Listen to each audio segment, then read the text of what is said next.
Assalamu alaikum to some of you and peace to the rest of you. Again, I've said before that the black community second-handedly created R. Kelly. And this is not to excuse white America, honestly, and even white Western Europe for its antebellum role in creating the sexual trauma that gets passed down in the black community. But the community perpetuated a lot of things that the slave masters and their grandkids did. Many things were done initially then, processes were begun, and we perpetuated them, knowingly and unknowingly, mostly unknowingly. There's another lesser monster that we created as a community. That would be Tommy Sotomayor. We've called him a coon. He has said sensational things against black folks, such as he hopes a cop shoots one of us every day. He has said things like he's called a lot of black women black bitches. And what I've done recently is that I've begun to listen to some of his things fully, and what I realize is that this is theater. He is pretending to hate black people more than he does. And he slips up every so often and clarifies it and qualifies it, differentiating between black folks and niggas, for instance, and then proceeding to curse out niggas. Actually praising natural African hair and complimenting it.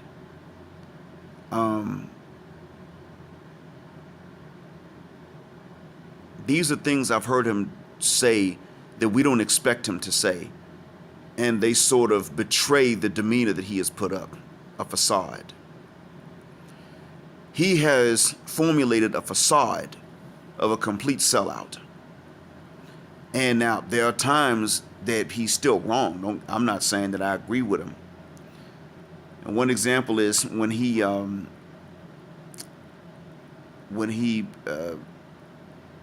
praised that white man that punched a 12-year-old girl in Asheville, North Carolina. He was right about the way that the teenagers were behaving. He let the white guy off the hook. I think the guy's name is Bell. His last name is Bell, if I'm not mistaken. And he let Bell off the hook, when in fact we all know that the kids were out of line. And the man was even more out of line when he resorted to a punch instead of merely restraining her. And he was shoved too. I saw the video. He was pushed from behind, although it didn't make much of a difference. It didn't move him much. Tommy Sotomayor went ahead and let that guy off the hook and blamed the teenagers and the parents. And I realized that was theatrical. Because Tommy does not hit kids. And he did bring up a valid point about how the black community judges. The black community does judge many things hypocritically. That was valid. When Cat Williams got restrained and put into that restraining hold by that teenager, we clowned Cat Williams. I recently said that there was a teenager who deserved to die, and he was an example of others that deserved to die because he kept challenging a teacher in a high school. And he kept on going until the teacher finally beat him. And I was saying that the students were doing things like this in many high schools simply because teachers are not allowed to hit back. The students know they're not. So this means that the students are bullies and cowards. And I've long said that bullies deserve to die. Not necessarily verbal bullies. That's not even bullying to me. But I've said that those who physically bully others should be exterminated. And they should be exterminated in front of children so the children know that if you don't like someone, but you don't do them any wrong, you are far different from someone who bullies those they don't like. And this instinct might even be removed from the human population. But these kids were not cowards. Animalistic, yes, but so was he. This is a case of human beings obeying animal instincts, right, all across the board. But Tommy Sotomayor is not only created by us. If you listen to him tell you about the childhood he went through, you find out we did this. Listen to his interview with Rashida Strober, and you will find out that we as a community did this to him. Now, what we created is some man who pretends to hate black people more than he does. If he actually hates us. If he's angry with us, he's pretending he hates us. If he hates us, he's pretending he hates us more. Whatever the case is, he's exaggerating his antipathy for us, because there are other times when he's expressed the hope that we would do better. I don't have the video editing equipment and software or even knowledge of it to put those clips in one, but I've heard him do it. When I actually listen to some of his videos all the way through, I've come to realize this dude's exaggerating. He's playing us. And it's making him money. And that might be his vengeance against us. But in all honesty, if what he said about his childhood is true, we cannot blame him. I myself am probably 2 trifling nigger news stories away from turning my back on the African American community, not the black community, because that is more than just African Americans, but specifically the African American community, because one thing about which Sotomayor is correct, as much as I don't agree with him, he is correct that you niggas are hypocrites. Now, I've called these Bedouins hypocrites between whom I live. But they're not the only hypocrites in the world. The average Israeli Zionist is a hypocrite. African Americans are hypocritical. I've seen them too. I'm seeing black women rip R. Kelly a new one. And this should have been done a long goddamn time ago, to be honest. People who listened to his stuff last month are now no longer listening to it. The reaction to stop listening is correct, but it should have been done a long time ago. People who saw the tape should have stopped at that point. If you saw it and you knew that was him, you should have stopped listening at that damn point. I didn't see it. I heard about it. Some people told me it was him. I stopped listening. I'd actually quit listening before. But many people listened and listened and listened and listened for years and years and years and years. Now, at his last concert, guess what happened? We heard about it. Maybe not the last one, but we heard about the concert wherein a bunch of women were saying, kidnap me, pee on me, women of all ages. And what did we do? Now, matter of fact, what does that tell you about us? We created people like Tommy Sotomayor with our hypocrisy. Not just our so-called ratchetness, but our hypocrisy regarding it. I'm not going to lie to you. I was almost like that back in 2013. I taught at an all-black middle school, and I left wanting to join the Ku Klux Klan with all my militancy from childhood and my consciousness from childhood. I left thinking, you know what? I didn't even say niggas, I said these porch monkey jigaboos and the Ku Klux Klan deserve each other. They should wipe each other out. Because they were my enemies. They were our enemies. And these were middle school kids. But to be fair, there were things they had learned from their own parents. Some of it, much of it actually, subconsciously.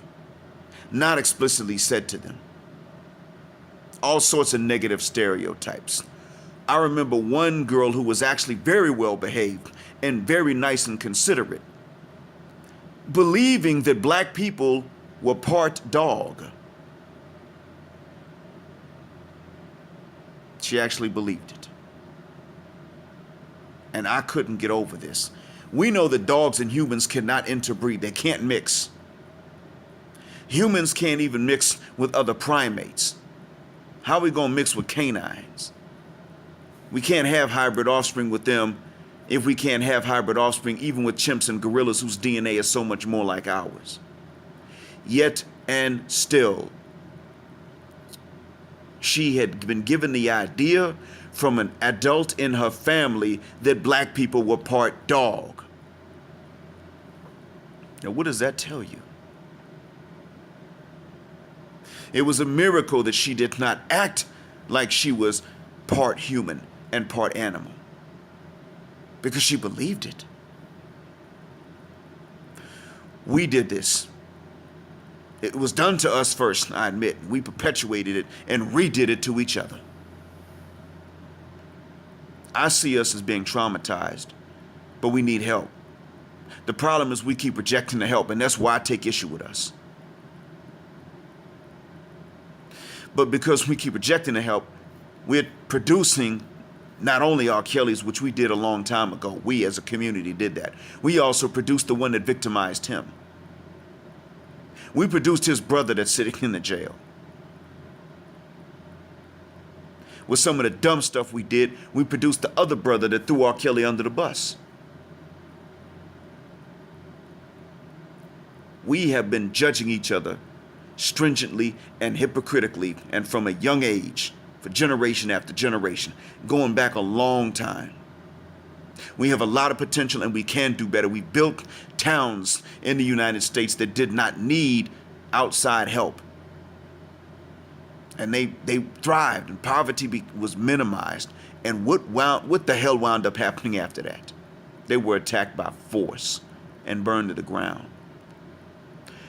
This was because they had to be, because we weren't inferior, so we weren't going to lose and ruin these towns on our own. That's why. Now look, we can't build another Rosewood. We can't build another Seneca Village. We can't do it, therefore we certainly will never build a Wakanda or a Zamunda. Because we're not building what we already built that was not fictitious. The reason not that no one has the skills to do it, the reason is because neither of us will allow anyone else to do it. We've gotten worse. And the reason we've gotten worse is because all of the stereotypes that were believed about us before they were true, we've now made true because we believe them. And I can't sit up here and spend until I'm 100 years old telling you to stop thinking this way and to stop looking at yourself through the eyes of your enemies. People have already told you this before. Malcolm said it. He's your hero now. Yeah, but what did Malcolm say to become your hero? You didn't follow it. You didn't listen. Many of you will take everything that Malcolm said don't do, and you will turn around and do exactly that while you say that he is your hero. He said, give up the pork. Give it up. What do? Hell, some of you don't even eat pork. You eat chitlins. You won't eat the pork if it don't smell bad. He said, try taking liquor out of your regimen. You ain't even alcoholic. You just drink just because it's alcohol. And then, of course, there are alcoholics. Smoking. Some of you niggas won't even stop smoking in front of your kids. And if they cough, you tell them they ain't even really coughing. Oh, stop faking. You so dramatic. No, you're smoking. And you're smoking in front of them. It's not normal, it's not natural, and it's not okay. Basic things like that you can't stop doing, and you won't stop. So what about more drastic things that we have to do? You won't stop. You won't change them. You won't even try them. At the end of the day, it boils down to this. You are still in a nigger stage. We are more niggerized now than we were the first few generations after emancipation.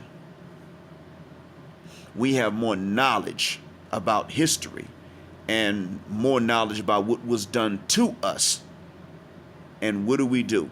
We can't even spell it right because we can't get rid of the idea that we're supposed to be stupid and that learning is for nerds and being nerds is for white people.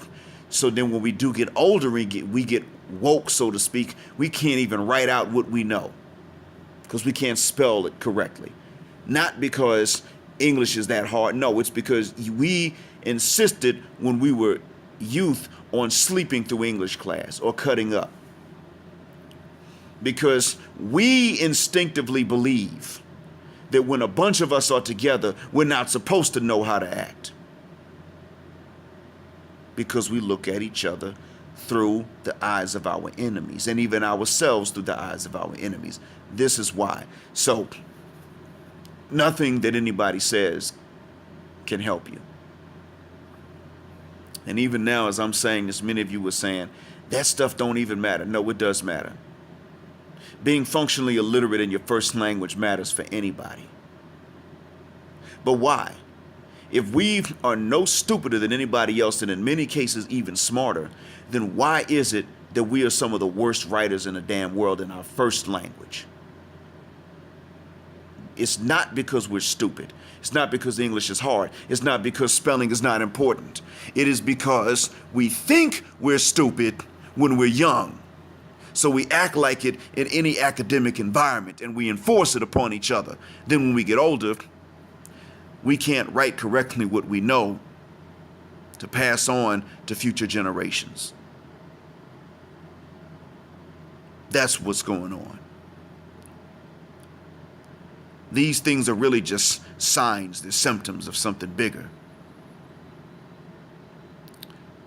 But because of these things that are bigger, that we can change and just won't, we continue until we create not only people like R. Kelly, but people like Tommy Sotomayor who have been around for a long time. They just didn't have the social media wherewithal to make money off of it.